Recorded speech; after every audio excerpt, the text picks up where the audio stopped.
If you meet a Pharisee today, you will envy him because the level of Christianity may seem to be practicing may be far higher than you can imagine. Paul was talking about himself. Acts 26 verse 5. He said, you are aware that I belong to the strictest, the most pious, the most spiritual set of people in Jewry. I belong to the Pharisee sect. They study the Torah. Even Jesus said, he said, you guys, I am aware that you spend time studying the scriptures. Pharisees are people who spend time reading the Bible.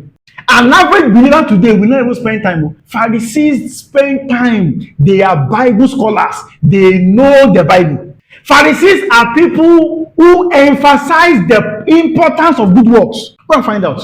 You can't claim you're a child of Abraham. You must live like Abraham. And unlike the Sadducees, Pharisees believe in the resurrection. Pharisees are people who preach the importance of spiritual devotion.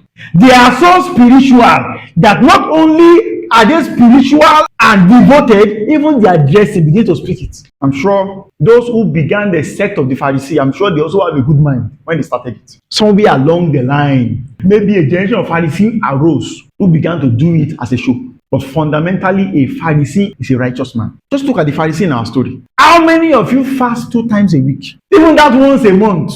After the one your church called in January, you have not fasted 1 more day since then. This righteous man says, I fast twice a week. What does he say? He said, I give tithes of all. Today, many of you are debating tithes from pillar to post. This Pharisee says, I give tithes of all. And you are aware that there are 3 types of tithes. Some of you don't know that. You know, when you stand before God and you say, God, you know I give tithes of all. It means he is indeed a faithful tither. Not only is he giving the Levitical tithe, which is 10%, he also gives the feast tithe and he gives the poor tithe. Apart from all the other offerings that he gives. Then he said, Lord, I am coming to you in gratitude.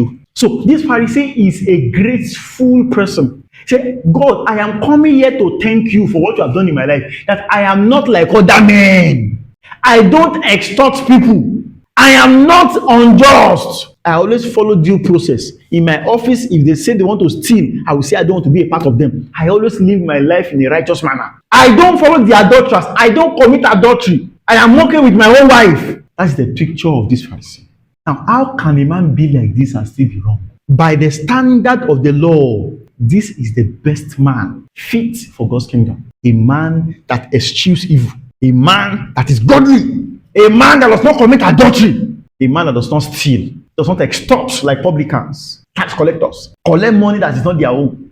By our standard, the Bible says, it is a secret that was kept that you guys are not aware of for 4,000 years. But then another man was there. By our standard, is the definition of a sinner. People know that if you are doing this job, your hands cannot be clean. They are very sure. You can't be doing this kind of job and your hands will not be soiled. Everybody knows that publicans, they steal from the people, they collect money from the people, they extort, they collect bribes. They agree with the Romans to extort their own people. People know. But then, perhaps this man came to God's presence. He dared not lift up his face. He put his hand on his chest and he said, be merciful to me, a sinner. One line of prayer. One line of prayer from a true heart. Now what does the Bible say? Jesus said, I tell you, this man went down to his house justified.